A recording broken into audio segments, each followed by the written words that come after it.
Assalamualaikum warahmatullahi wabarakatuh. Nah, di sini saya akan sedikit berbagi tutorial cara servis berkala di rumah. Nah, di sini saya menggunakan motor Mio J. Mio Mami. Sebelum itu tonton dulu videonya sampai habis. Nah, pertama-tama, jadi apa sih tujuan dari servis berkala 1000 km? Yaitu bertujuan untuk menjaga kondisi kendaraan tetap optimal dan sesuai standar perakitan setelah digunakan pelanggan di 1 bulan atau 1000 km pertama. Yang kedua, di mana kita dapat menyervis berkala 1000 km? Yaitu kita dianjurkan servis berkala di bengkel resmi tanpa biaya tambahan. Yang ketiga, kapan dilakukannya servis berkala 1000 km?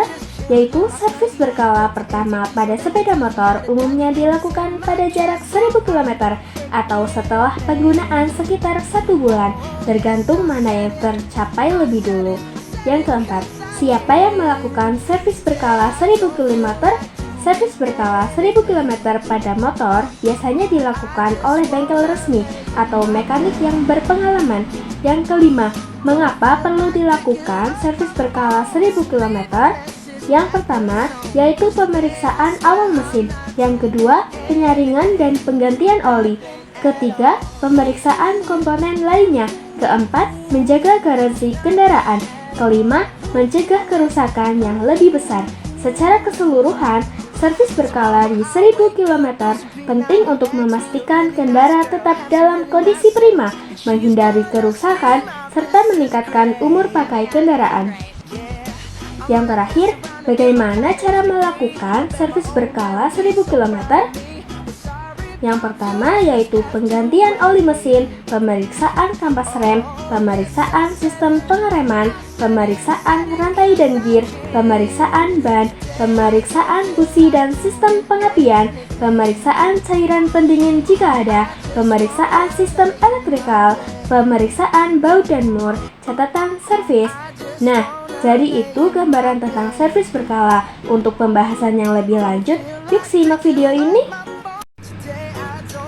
Nah, untuk servis berkala 1000 km yang dilakukan pertama yaitu pengecekan cara kerja gas. Cara kerja gas pada motor merupakan bagian dari sistem pembakaran internal yang menggerakkan mesin. Langkah yang pertama, nyalakan mesin kendaraan, putar handle gas sedikit untuk memastikan mesin merespon dengan baik. Dengarkan suara mesin seharusnya naik sesuai dengan putaran gas yang diberikan. Jika ada jeda atau suara mesin tersendat, periksa komponen sistem bahan bakar atau karburator. Langkah selanjutnya, jangan lupa untuk memeriksa kabel gas. Pastikan kabel gas tidak terlalu longgar atau terlalu kencang. Jika perlu, lakukan penyetelan pada bagian kabel untuk mendapatkan respon yang optimal. Yang kedua, pengecekan saringan udara. Untuk mengecek saringan udara motor, buka tutup box saringan udara dan keluarkan saringan tersebut. Periksa apakah ada kotoran, minyak, atau kerusakan. Cobalah juga melihat seberapa banyak debu yang menempel. Jika terlihat kotor atau aus, saringan udara perlu dibersihkan atau diganti. Nah, kebetulan saringan udara ini sudah bersih, maka pasang kembali tutup box saringan udara dengan benar. Yang ketiga, pengecekan celah busi. Pertama-tama, matikan mesin dan pastikan motor dalam keadaan dingin sebelum memulai pengecekan. Lalu, lepaskan busi. Gunakan kunci busi untuk melepaskan busi dari kepala silinder. Hati-hati agar tidak merusak busi atau komponen sekitarnya. Lalu, bersihkan busi. Bersihkan busi dari kotoran atau kerak yang menempel menggunakan sikat kawat atau kain lap bersih. Lalu, periksa celah busi. Gunakan pengukur celah busi atau filler gauge untuk mengukur celah antara elektroda tengah dan elektroda samping. Celah ini biasanya disebut gap busi. Lalu, atur celah busi. Jika celah terlalu lebar atau sempit, gunakan alat penyesuaian busi untuk menyesuaikan gap. Lakukan penyesuaian dengan hati-hati agar tidak merusak busi. Nah, jadi hasil dari pengecekan celah busi ini yaitu 0,80 mm. Lalu pasang kembali busi. Setelah pengecekan selesai, pasang kembali busi dengan benar dan kencangkan hingga pas. Jangan terlalu kencang agar tidak merusak ulir kepala silinder. Yang keempat, pengecekan volume dan kualitas oli mesin. Pertama-tama, buka kap mesin dan cari dipstick atau batang pengukur oli. Biasanya terletak di dekat mesin dan memiliki pegangan berwarna cerah, kuning, atau merah. Tarik dipstick dan bersihkan dengan kain bersih atau tisu. Masukkan kembali dipstick sepenuhnya ke dalam tempatnya. Kemudian, tarik lagi untuk memeriksa level oli. Periksa level oli pada dipstick, biasanya ada tanda min dan max pada dipstick dan oli seharusnya berada di antara kedua tanda tersebut. Jika oli berada di bawah tanda min, itu berarti oli mesin perlu ditambah. Nah, oli ini berada di tanda max, artinya oli masih bagus. Yang kelima, pengecekan volume minyak rem. Minyak rem berperan penting dalam sistem pengereman kendaraan. Untuk memeriksa volumenya, buka tutup reservoir minyak rem. Pada video, volume minyak rem berada di antara tanda minimum dan maksimum pada reservoir. Tidak melebihi batas maksimum dan tidak kurang dari batas minimum, yang artinya minyak rem dalam keadaan pas.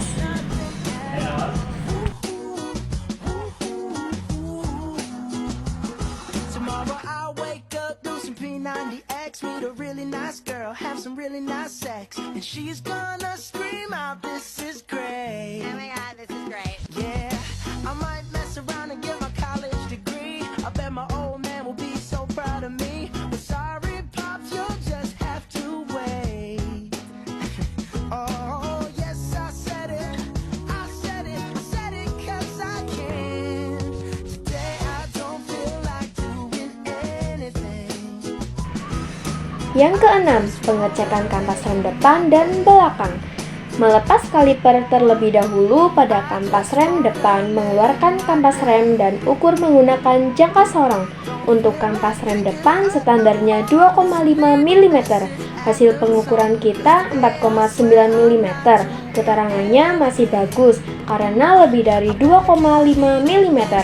Selanjutnya mengecek kampas rem belakang. Lepas knalpot terlebih dahulu, longgarkan mur roda belakang menggunakan kunci ring. Setelah roda dilepas, tarik tromol rem dengan hati-hati untuk mengakses kampas rem di dalamnya. Keluarkan kampas rem dan ukur menggunakan jangka sorong. Kampas rem belakang standarnya 2 mm.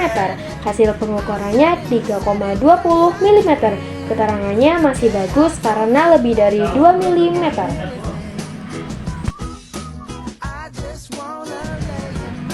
Yang ketujuh, pengecekan dalam handle rem tromol. Pertama-tama, tekan masing-masing handle rem atau depan dan belakang secara perlahan dan perhatikan jarak pengereman.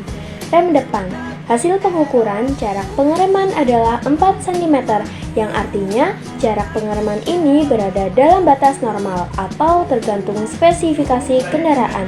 Jika jaraknya terlalu jauh, perlu dilakukan penyetelan atau penggantian komponen rem. Rem belakang, hasil pengukuran jarak pengereman adalah 5 cm, yang artinya jarak pengereman ini sedikit lebih panjang dibanding rem depan. Pastikan kondisi kampas rem dan mekanisme rem tromol bekerja dengan baik. Kesimpulannya, rem depan dan rem belakang memiliki perbedaan jarak pengereman, namun masih bisa digunakan jika memenuhi standar keamanan. Jika jarak rem terasa terlalu panjang atau tidak responsif, lakukan penyetelan handle rem, periksa kampas rem, atau bersihkan komponen rem tromol dari debu dan kotoran. Yang kedelapan, pengecekan lampu-lampu dan klakson. Langkah pertama untuk mengecek lampu dan klakson, pastikan kunci kotak motor dalam posisi on agar sistem kelistrikan aktif. Pada video, lampu depan menyala dengan baik, lampu sein kiri dan kanan berkedip normal, lampu rem menyala, klakson normal dan cukup keras. Yang kesembilan, pengecekan tegangan baterai. Langkah pertama memerlukan obeng plus untuk membuka bagian bodi motor yang menutupi aki. Selanjutnya, lepas penutup plastik atau karet pelindung. Lepaskan penutup tersebut dengan hati-hati. Atur avometer pada skala DC volt, lalu hubungkan probe merah ke terminal positif dan probe hitam ke terminal negatif baterai atau aki. Dan hasil pengukuran menunjukkan 12 volt, artinya baterai masih memiliki daya. Namun, ini menandakan baterai belum sepenuhnya terisi. Normalnya, baterai yang penuh akan menunjukkan 12,6 hingga 12,8 volt. Yang ke-10, pengecekan celah katup in dan X. Pastikan mesin dalam kondisi dingin untuk mendapatkan hasil pengukuran yang akurat. Putar poros engkol hingga tanda TDC pada magnet sejajar dengan tanda pada bak magnet. Pastikan kedua katup dalam posisi tertutup, masukkan filler kick di antara ujung rocker arm dan batang katup. Jika filler kick masuk dengan sedikit hambatan, artinya celah sesuai standar. Hasil pengecekan katup in 0,15 mm, katup X 0,10 mm. Setelah disetel, periksa kembali menggunakan filler kick untuk memastikan ukuran celah sesuai. Setelah semua selesai, pasang kembali tutup kepala silinder dengan kencang. Yang ke-11, pengecekan visual fan belt. Pengecekan ini penting untuk memastikan kinerja mesin tetap optimal. Pertama, pastikan mesin dalam keadaan mati dan dingin.